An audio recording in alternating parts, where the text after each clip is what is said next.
I've got to set the scene, right? Have we got a scene setter? All right, here we go. A scene setter. Here's Keir Starmer, the Prime Minister of Great Britain and Northern Ireland, walking in the woods. How are you? Yeah, good. How are you? Are we good? Thanks for doing this, then. No, really problem good. at all. No, it's great to see you. And do you know this part of the world at all? no, and I was thinking, I've obviously just driven here today. I was thinking, you either go to Wales, you either go to the Lake District, or you go to Blackpool. I went to Blackpool, but I've never been. How did you find this place? So my parents brought us here every single year when we were growing up. They love the Lake District. Yeah. They went on the honeymoon there, and so I've been here so many times. So there's Keir Starmer with our old friend Gary Neville in the woods, apparently just staggering around fighting. Who knew that they were going to meet each other? Sorry, Chloe, I know this sounds completely mad. There's no news at all, right? It's just Keir Starmer, no donkeys involved. Right, he hasn't brought any donkeys with him. He hasn't brought the donkeys that he bought for his parents with him. That's he a just shame. liked. He says I really want to know what happened to the donkeys. Yeah, I know. Where are they? Are they still alive? I don't know, but they used to go. Apparently, him and his parents used to go to the Lake District all the time. Even though his mother was very ill, apparently, and his dad was a tool maker, so he had to obviously take some time off from running the tool making factory. Is he just trying to show that he occasionally leaves London? Yeah. And he's not completely out of touch with the country? Right. Well, I'm not sure how many constituents there are to speak to in the wilderness. There's nobody to speak to. Other than Gary Neville. Also, everybody knows. And imagine going into the woods and by chance running into Gary Neville. Oh. Isn't that lucky? Yeah, they're both so fortunate. Coincidentally all mic'd up and ready for it. Yeah, and all ready for it. And Gary Neville there going, yeah, do you come here often? I mean, it's like some kind of gay, fantasy, isn't it? It's so... Sorry. I mean, nothing to do with me. I don't care if you're gay. I don't care. It just seems a bit weird. Yes, it's very strange. And then I met this man in the woods. I mean, this clip is from before the general election. Yeah. He liked to put out these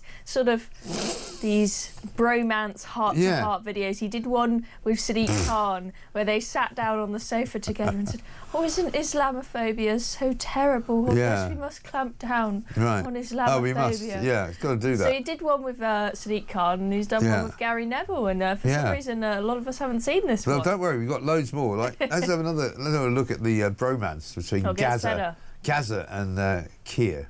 The country are desperately disappointed, just generally, in politicians.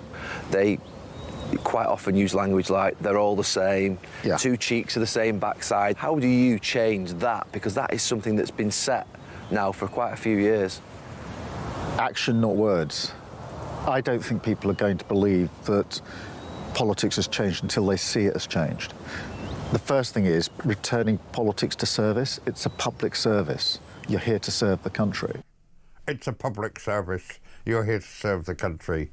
This is all before he got elected, by the way. I know. It's so wooden, isn't it? It's like, Mr. Men go to the woods together. Here's Mr. Really Straight, and here's Mr. Footballer. It's about public service. Yeah, I'm still not entirely convinced that Keir Starmer is a human. I think he's some sort of puppet droid. Or some AI robot, because I've yet to see an ounce of personality come out. Except without the charm. Yeah. I mean, C-3PO was quite funny. He's not funny. No, he doesn't have an ounce of charm in him. I mean, I would probably struggle to. Can you imagine being his? I mean, I don't wish to castigate you as a woman, right? But can you imagine being his wife and sitting down for dinner? I don't think there'd be much sex appeal now. No. How did he ever even find a woman that was willing to marry him? I know. I mean, remember when... And also, I mean, remember... It's like a segue, Would you like to go out for a drink? No. Remember the Matt Hancock COVID romance, and all of us just thought, how on earth is he getting any? Yeah, but he's so weird. Yeah, but at least Matt Hancock is sort of slightly, I don't know, he's a bit of a scoundrel. He's got a bit more personality than Keir Starmer. He's a but cheat. The bar is low. He's a cheat. He's a scumbag. He doesn't really care about anybody else. So, some women find that appealing. But with Starmer, he's got nothing. It's literally nothing. You're kind of going, would like you to see my collection of books about railways or something, Come back to my place and have a look at my collection of books. You wouldn't, would you? You just wouldn't. No. And sometimes you go for the weird nerdy guy. Yeah. He's either got brains or money, and I'm not sure he's got that much He's of either. got neither. No, that's the thing. I mean, you might have a few freebies from Lord Ali, and you might get a few free concert tickets. I've got some new sunglasses I can show you, which is I'm giving to Lord Ali. All right, more from the Walk in the Woods. I don't know why we're doing this. It just seems like the right thing to do because there's no news, right? Literally no news. Here we are, part 3 of Keir Starmer and Gary Neville in the woods together. Because you only came into politics 9 years ago, and you're actually in a position now whereby you could, in a few weeks, be in the top position in the country. How has that happened? Well, a lot has happened in that time. We lost our way as a party when we got too out of kilter, if you like, with working people and what they really care about. We had to change all that, bring the party back and put itself in a position to win an election. For me, it's been about duty. What are the guiding principles? In our case, country first, party second, so that was a choice for staff. Yeah. Are you making this decision based on what matters to the country, or are you making this based on what you think is going to matter to the party? For the second, I'm not interested. Yeah, country first, party second. It's not aged well, has it? No, it hasn't really and done. we've got more clips to see where the list goes on a stroll in the woods. Broken promises. Yeah. Remember, he started out saying, "Oh, it's all about action, not words." What action have you taken in the past year? Anything? Yeah. I mean, the boat crossings are going up, the economy is crashing, and the list goes on. They're not building any homes. The planning approvals are at a 13-year low, apparently. What the action economy is have you literally taken, the economy. It is all words and no action. The economy is from in him. the toilet, right? Let's not forget. Digital ID, which I want to bring up, is in the front page of the Telegraph today. Digital ID, which he didn't even mention in his speech, the finishing speech at Labour Party conference. Front page of the Telegraph today says digital ID cards are set to be used to access tax records under Sir Keir Starmer's plans to embed the technology into everyday life. And he's talking about how fantastic it's going to be with digital ID, which nobody wants, by the way. You know, when he started it, people were 35% in favour of it. By the time he'd finished talking, they were minus 14% against it. And that shows how terrible of a communicator he is. But apparently, it's so clear that this has absolutely nothing to do with illegal migration. No, they are not. I am waiting with ears open for somebody to make a good argument as to how on earth this stops illegal migration. Yeah. I am yet to hear it. It's very clear that they are bringing it in for other reasons. And now we are seeing that because then they're saying, oh, actually, yeah, maybe it might be to do some other things. Maybe it's going to be used so we can spy on you all the time. We know exactly where you are and what you're spending. And I don't like to be some sort of conspiracy theorist, but I'm yet to hear a good argument as to how this stops illegal migration. They are very clearly using illegal migration as an excuse to bring it in for other reasons. Right. And he's just looking at it from an expediency perspective and going, oh, well, it will make it quicker and easier for you to show your ID when you want to buy a bottle of booze or if you want to work. He doesn't quite understand the privacy concerns because he doesn't really have an ideology. He doesn't understand the principles of liberty and privacy. I mean, you saw this in his EU reset negotiations as well. He doesn't understand sovereignty and why people want to be governed by their own rules. He doesn't understand why people voted for Brexit. And so he just looked at a spreadsheet and goes, if we align with all of the EU's food rules and we sign this deal, we'll have this big uptick on our spreadsheet for the economy. He just doesn't. As I said, he's like a robot. No, it doesn't compute. He doesn't understand what matters to human beings on a philosophical level. Right. And he's just completely out of touch. He is. And because all we've ever seen about the ID scenario is him talking about, as you say, illegal migration, as if it's a magic bullet, as if it's going to somehow stop it. But this is the government that we've got. They try to tell us things that we will sort of embed in our brains and go, oh, yeah, digital ID, illegal migration, all good, that will all stop. But it won't. But they sort of give us this idea to put it in our heads as if that's going to be the answer. And it's not the bloody answer. He thinks that we're stupid. Yeah. He thinks that whatever he says, we are going to fall for it. He thinks that he can tell us, oh, we're cracking down on illegal migration because we've deported 35,000 people. Right. Do you think we're stupid? We know the 35,000 people didn't come here on boats. We know they're just people who overstayed their visas. They're constantly putting out headlines. Remember when they were all talking about, oh, we've massively cut down the NHS waiting times. You just stopped a few strikes. You haven't fundamentally changed the system. And then this with digital ID, oh, we'll just tell people it's all illegal migration and they'll believe it. No, sorry, we're not thick. We're not going to fall for it. No. We're really not. We're living in this world where we've got social media. You get so much scrutiny. You get so much opinion. Everybody is going to rip you to shreds if what you say is not completely well thought through. But he doesn't seem to get it. He doesn't seem to, and neither do his people. And that's the big worry, I suppose. Is that I was talking to somebody yesterday about the whole problem with PR in Downing Street. 7,000 public relations independent people. I think Alistair Campbell is eyeing the job back up. Yeah. Did you see that on when what's she called, Steph Driver resigned? Oh yeah.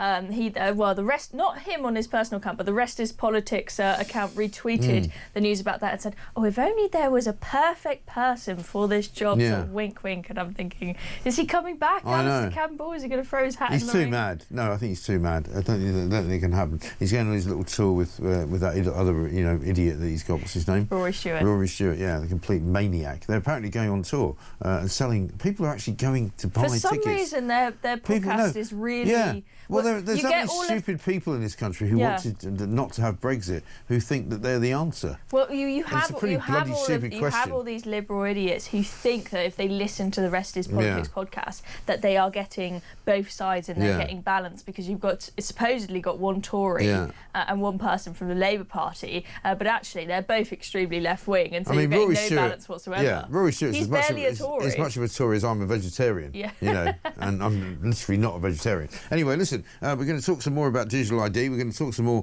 about what's going on with the China case. And also, we'll let you know what Kemi Badenoch had to say yesterday, because she's on the front pages a lot about stamp duty this morning. This is Talk.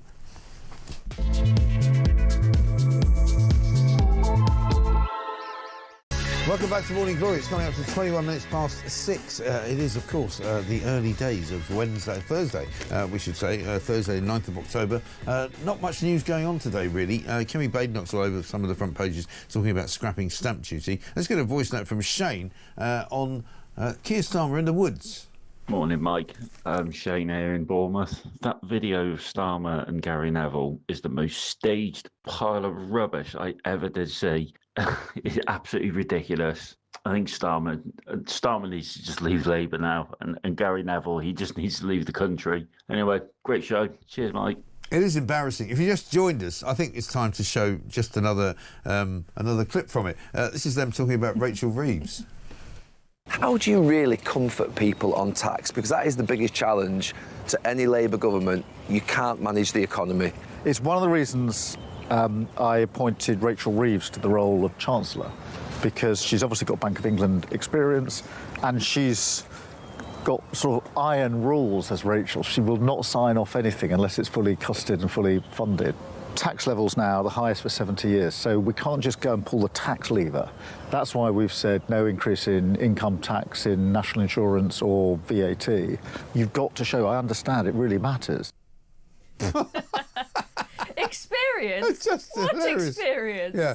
If she's got Bank of England experience. You mean she's got no experience in the private sector? Yeah, she works and that goes for the whole cabinet, by the way, that they've all just been public servants pretty much their whole lives. I mean, I wonder, you sort of want to see she them... made some coffees, I think, and answered some complaints as they walk through... Wasn't an economist. No, no, I'm an economist. I went to London School of Economics, studied economics at London School of Economics. I mean, we can play that clip till the cows come home. Imagine them walking down in the woods and suddenly Rachel Reeves pops out from behind a tree. Hello, I'm here. I've got an answer for how we're going to run the economy. Completely useless, right? And they think, as you say, that we're idiots. They think that they can kind of, palm us off with this absolute cobblers of PR, where they go, oh, here's Gary Neville and Keir Starmer just wandering about in the woods with some sort of vague idea of how they're going to run the country. It's embarrassing, isn't it? It looks like some sort of acting from a Year 7 drama class or something. That's the level. Honestly, it looks like the and I haven't seen much gay porn, but it looks like the beginning of a gay porn film. Sorry. Yeah. And then they end up like behind a tree doing some unspeakable things to each other. And despite you've got both the awkwardness of just them interacting with each other, and then you've got the substance of what Starmer has said. Everything he said there has turned out to be a complete and utter lie. Farrago of BS. We will have to play that again after the budget. We will. After the budget, listen. when inevitably the taxes are going to go up, and now that we've had Kemi Badenoch announce that she wants to scrap stamp duty, there's going to be a lot of pressure on Rachel Reeves at that. Well, listen, I'm glad you mentioned Rachel Reeves, because we've got some Rachel Reeves talking about her experience in the financial sector. Check this out.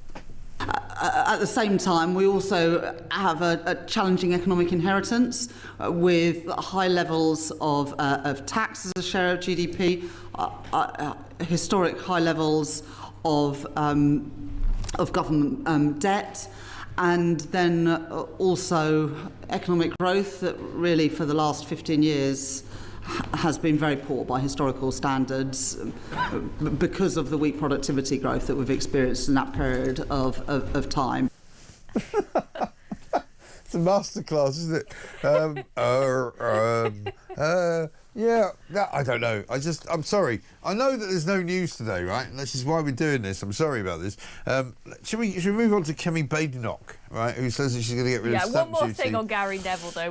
We've got to mention. No, listen, we haven't forgotten about it. Don't worry. We've got to mention the fact that the terrorist that attacked the synagogue. Oh yeah. It turns out that he did call 999 and admit it, and said that he did it for ISIS. Yes. And the reason why I bring that up is because Gary Neville put out that video where he basically insinuated that the way that this attack came about is because of us evil lot on the far right putting up Union Jacks. Yes. Angry, middle-aged white men, I think he blamed. I don't think that so those this bloke, people putting up flags are part of ISIS. The dead man who was shot dead by Manchester police, thank God, right, before he could kill any more people, was not white, he was not middle class, he was not in any way angry. He might have been angry, but he was not the man that Gary Neville said he was. You know, basically Gary Neville said it was all the fault of white, angry, middle-class men. What a complete and utter plonker. I know. I mean, stick to football, mate. What planet is he on? I mean, these people, they will just try and they will spin anything to make it fit their narrative, their worldview, that everything that is wrong in the world is all because of patriotic, evil white people. Yes, I know. I mean, there's no way that you can spin attack on a synagogue, Jewish people, to, it must have been the evil British patriotic far right. I know. Extraordinary.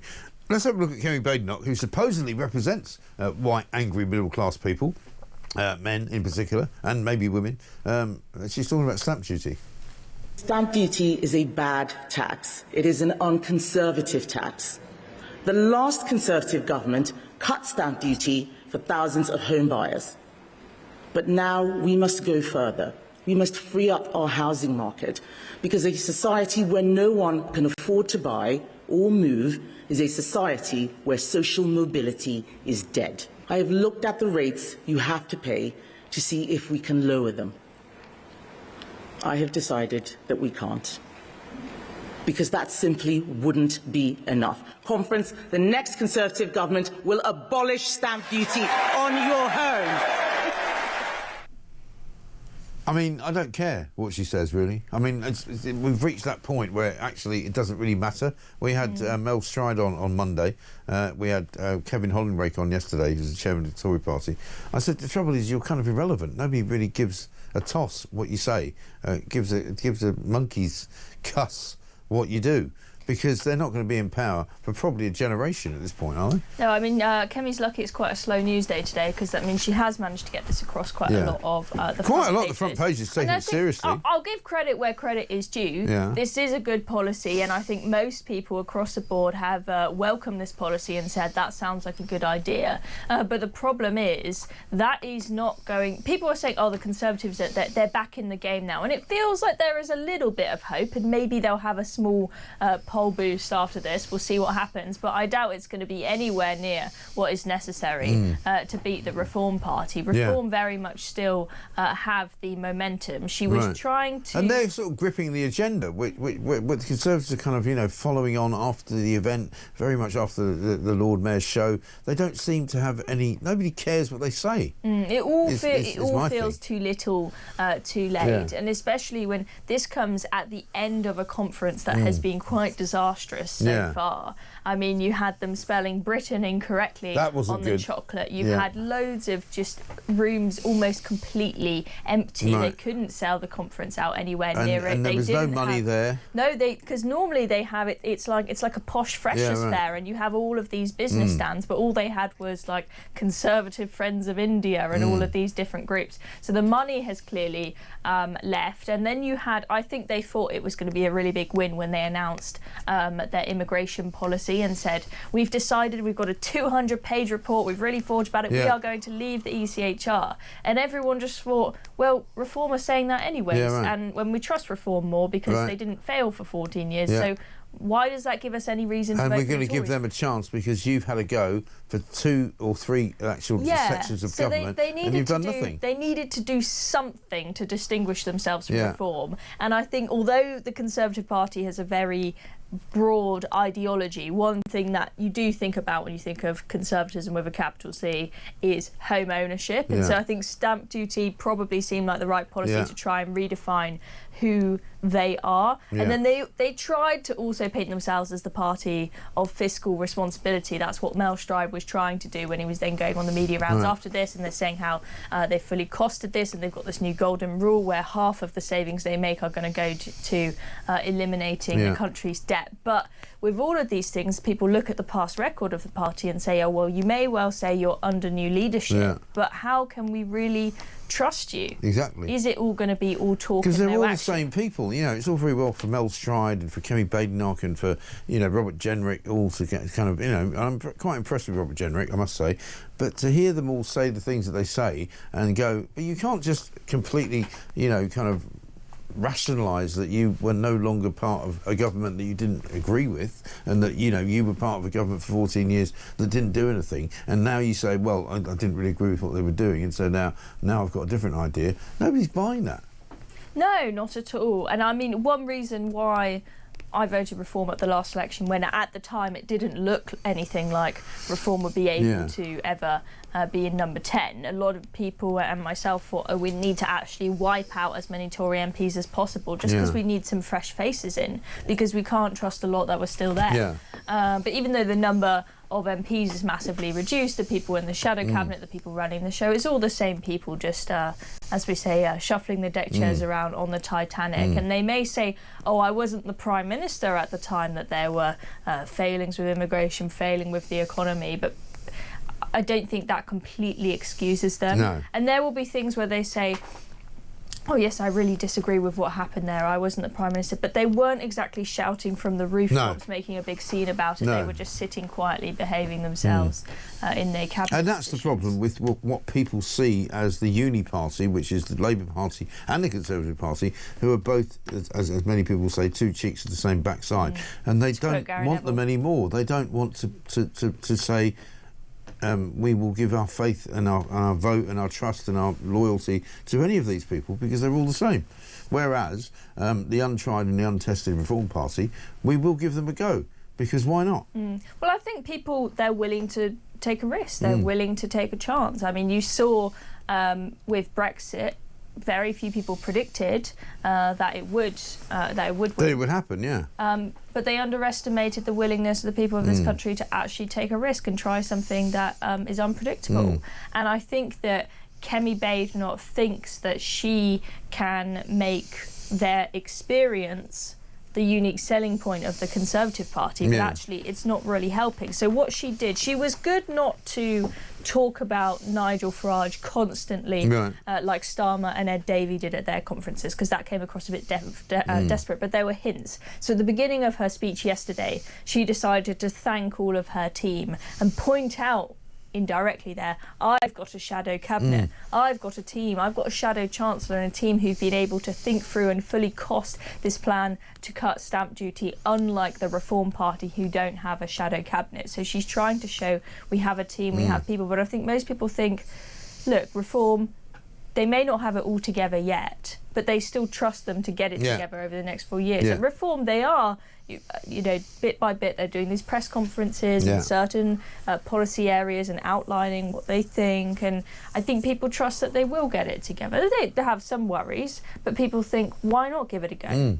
Exactly. Because the Conservatives have always had a team, but it didn't work before. But also what went before and what's going on now is so useless that people are going, we're literally happy to try anything to make it better. 0344 499 1000. Morning, Mike, says Chris. Are they looking for land to put in a trust? Says Chris in Chester. Yeah, we never know. It seems as though every single member of the Conservative Party and indeed the Labour Party have got stuff in trust. We don't have stuff in trust, do we? This one from Diane in Southend-on-Sea. No, she says. I just switched on to see Keir Starmer and Gary Neville. Stop it. It's horrible. We're going to play you some more of Gary Neville and Keir Starmer walking around in the woods. I don't know why they're doing it. Nobody knows why they're doing it, but it's quite funny to watch. I'm Mike Graham. More after this.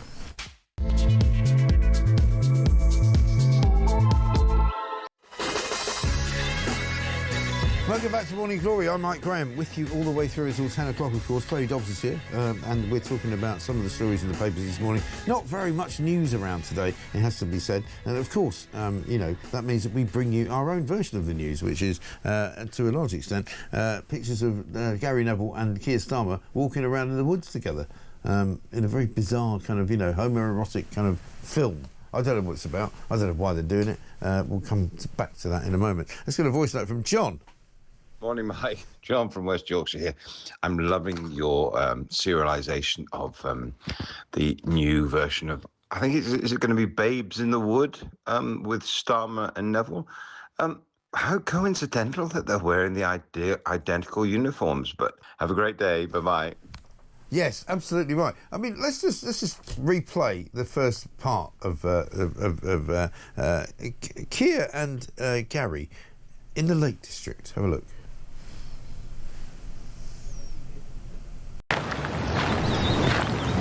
How are you? Yeah, good. How are you? Are we good? Thanks for doing this, then. No, no really problem good. at all. No, it's great to see you. And do you know this part of the world at all? No. And I was thinking, I've obviously just driven here today. I was thinking, you either go to Wales, you either go to the Lake District, or you go to Blackpool. I went to Blackpool, but I've never been. How did you find this place? So my parents brought us here every single year when we were growing up. They love the Lake District. Yeah. They went on the honeymoon there, and so I've been here so many times. Keir Starmer says his mother was really ill, right? I don't want to, you know, cause private grief or anything like that. But he's now saying his parents used to take him to the Lake District every year. I thought his mother was more or less incapacitated. There are a few inconsistencies in his story. Yeah. I mean, for his example... dad was a toolmaker, not really. Well, didn't he say that he was a farmer? He said he used to work on a farm. Yeah. And then a bunch of people came out and said, no, he's never worked a day on a farm in the area. Right. What is the guy talking about? He's just a liar, isn't he? He is. He's literally a fantasist. Yes, he constantly lies. Everything that comes out of his mouth, you can be sure that it's not true. Right. That's really worrying, isn't it? I know. Because what sort of person who tells those kind of lies ends up running the country? That's what worries me. He lies and he lies and he lies, and I've got one thing I've got really fed up with recently is his constant lies about the Reform Party. Yeah. If you're going to combat them, actually address their policies properly rather than just make up a complete and utter lie. So when he did the interview where he infamously said that Reform's policy is racist on indefinite leave to remain, I think it's racist. He lied to the country because he said in that interview, he said, what this policy is going to do is it's going to kick out all the hard-working doctors, nurses and teachers. Which was never going to happen. And made a life for himself. Right. And I'm thinking, have you read the policy? Or are you just lying on purpose to misconstrue what Reform's policy is to the public? Because that's simply not their policy. Their policy says that if you've learned English and you earn a living rather than living off and benefits, you contribute to the business of I'm pretty sure a doctor, nurse or a teacher, they're all going to get to stay, right? So he's completely made this up. And they keep on saying... They keep on lying and saying that you have to pay for your healthcare under the Reform Party, and they put out all these graphics on Twitter where they say, "Oh, it's going to cost you 15 grand to get your appendix taken out if Reform are in power." Where have you got that from? Reform have said that healthcare will be free at the point of use. They might bring in some private contracting. Potentially. Which, by the way, is already being done by the NHS. They bring in private contracting all the time. Yeah, but you might decide to have somewhat of an insurance-based system where it's still free and you have a coupon system, but I can choose between GP A and GP B. Right. That's still free at the point of use. but they are putting out absolute lies to try and combat the Reform Party. It's pathetic, and it's not working. I'm sorry, but it's karma. You pay if you're a liar and you've got no integrity, you'll pay the price for it. People are not buying it because they don't trust Keir Starmer, they don't trust Kemi Badenoch, they don't trust the two main parties to tell the truth about anything. Here's Starmer in India, where he is currently. Yesterday he went to visit some actors in Bollywood. Let's see what he's doing today. This looks fantastic, and it's really good to see you.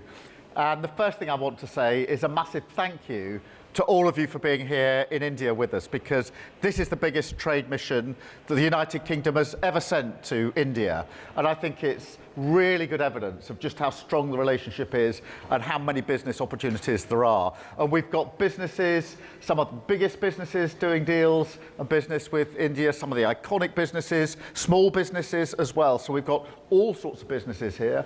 We've got great academic institutions represented, brilliant universities that are already doing great stuff here and about to do even more of it. And then we've got art and culture, film, drama, sport as well. So a really important and big delegation. So thank you for being here. There's a real buzz about it already. I hope you felt that before we got on the plane and on the plane and all the way through. Dear Christ. What, you know, what's he doing? How many times did he say the word businesses there? Business. Well, and also, how much is this costing us? You know, and why are we taking all these people to India for a jolly? I mean, didn't David Lammy's department spend, what, 500 grand on just champagne and meals out? Yeah, so. I mean, you can do business with India, great, fine, marvellous, fantastic. But why do you have to take everybody there at the cost of the British taxpayer? This is the highlight of a politician. Sorry, if you run a company, Chloe, and you want to do business with India, I'd be saying to you, very good luck to you, great business, good for the economy, good for the taxation scenario. But, you know, I'm not paying for you to go to India to go and do that business. Why should I? Yeah, well, I mean, this is what he loves. They love it. You've got all of these champagne socialists in the cabinet who have decided they're not in politics for the good, to help the country. They've made that clear over the past year that they are more sleazy than the Tories ever were. They painted themselves as all moralistic, but they love their freebies. They love all these fun trips abroad. And one of the reasons why they like these fun trips abroad is not just because of the fancy planes and the champagne flutes and the nice meals. It's because they get to escape this country where everybody actually holds them to account. People actually treat them with a nice reception, generally speaking, when they go abroad to these fancy conferences. True. Whereas when they're here and they're in Westminster, here, they just get shouted at. Exactly. They actually get held to account. And you get hordes of people going, Keir Starmer's exactly.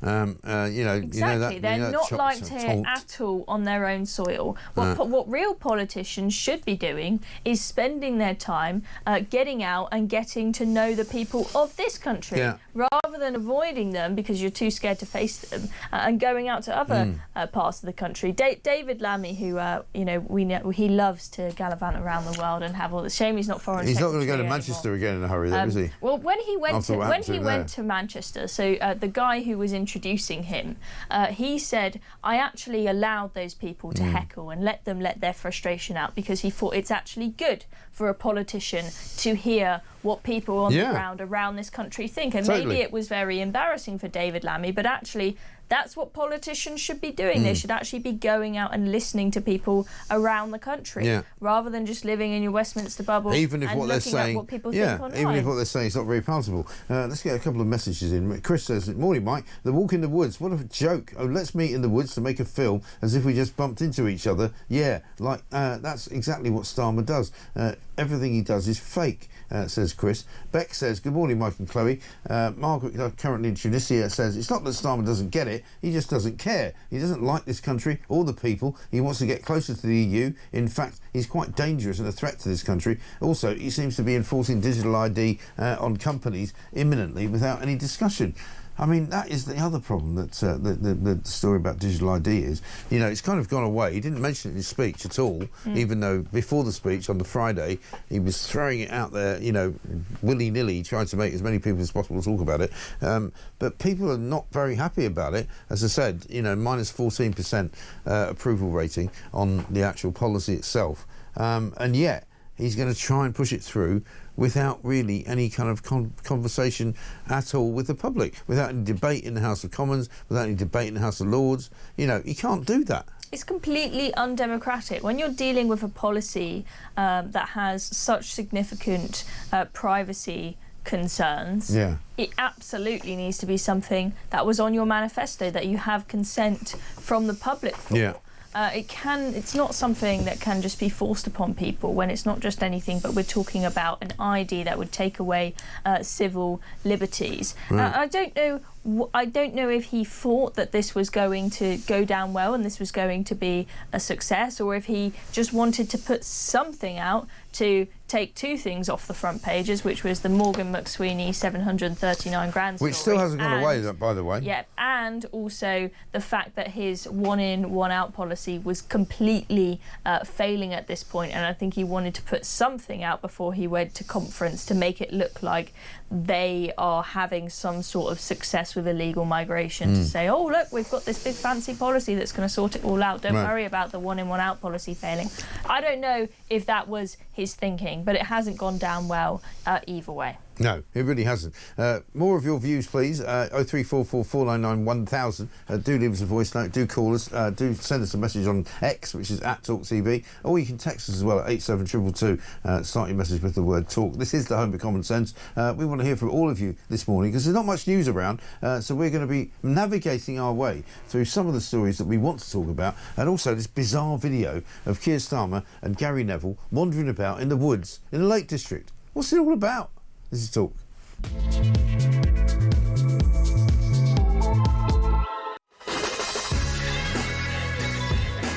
Welcome back to Morning Glory. It's coming up to 6:51. We're almost at the end of the first hour already. Chloe Dobbs is here. Thank you very much indeed for being here, Chloe, when we haven't got an awful lot to talk about. Bit of breaking news, though. The signing of the Gaza ceasefire deal is reported to take place at 9 a.m. this morning. So in about, just over 2 hours' time, supposedly there will be a ceasefire agreement signed by not only Israel and Hamas, but also by the United States of America, who have sort of masterminded it all.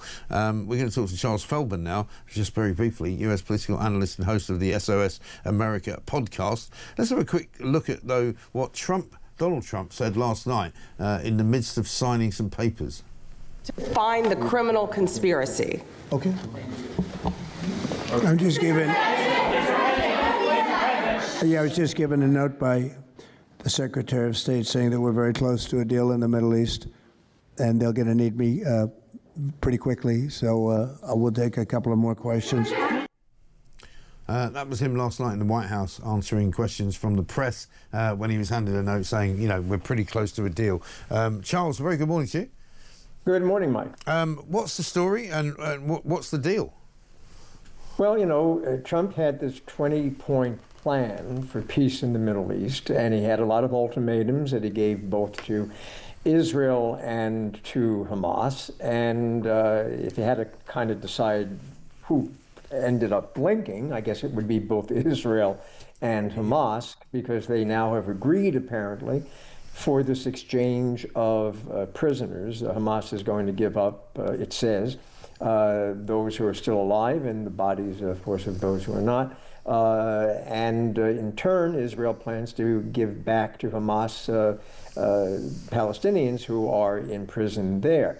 So that in and of itself is clearly an achievement, and hats off to Mr. Trump if he in fact was the one instrumental in getting that done. But I do caution to add that I started off by saying that it was a 20-point plan for peace in the Middle East. This is just one of the 20 points. So we are still a very long way from having this particular war ended in a fashion that would even begin to guarantee some sort of lasting peace in the Middle East. Yeah, I mean, that's the part that I suppose is the most difficult bit, isn't it? Whether or not it holds, whether or not, if all the hostages are released, what does that mean for Hamas? I mean, they must know that basically they will be wiped out and be sort of chased to the ends of the earth and killed, basically. So what's in it for them? Well, look, once Hamas gives back the prisoners, they really lose their bargaining chip, don't they? Yeah. So it's not clear what their end game is, because part of that 20-point plan that President Trump has on the table would be for Hamas to give up its weapons, to cede control, any kind of political control of the Gaza Strip, allow an international commission that Mr. Trump wants to chair, along with other prominent politicians, including your former Prime Minister Tony Blair. Yeah. Whether Hamas is going to go along with that, they have not said. So again, it's good if all of this happens in terms of the prisoner exchanges, but it's a long way from fulfilling that 20-point plan, and it is certainly a long way from having any kind of a two-state solution, which is what the Palestinians want, and which is what Israel steadfastly refuses to do. We shall see. Charles, good to talk to you. Thanks very much indeed. US political analyst and host of the SOS America podcast. Chloe Dobbs is here with me. They're going to sign this deal supposedly around about 9 a.m. this morning, within the couple of hours of this show. It's got to be a good thing, hasn't it?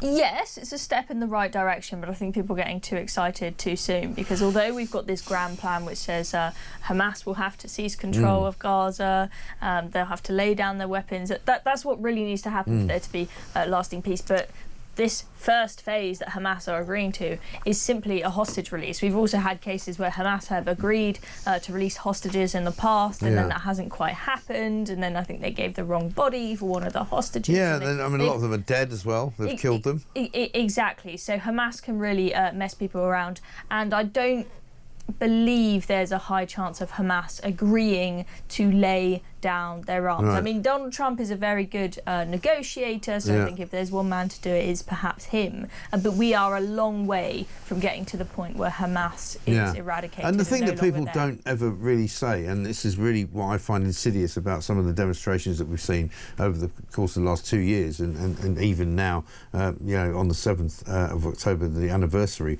of 2 years of horror that these people have been put through, is that, basically all of Palestine is riddled with people who support Hamas, and whether you're in Hamas or not, or whether you support them or not, most of Gaza is now pretty much Hamas territory. They're not going to go, we'll just lie down, we'll just go quietly, we'll just forget about the fact that we hate Israel, the fact that we want them to be destroyed, the fact that we would rather kill a Jew than be friends to a Jew. I find it an intractable problem, ridiculously horrible, ghastly, bigoted place where they just don't want to be friends with Jews. It's as simple as that.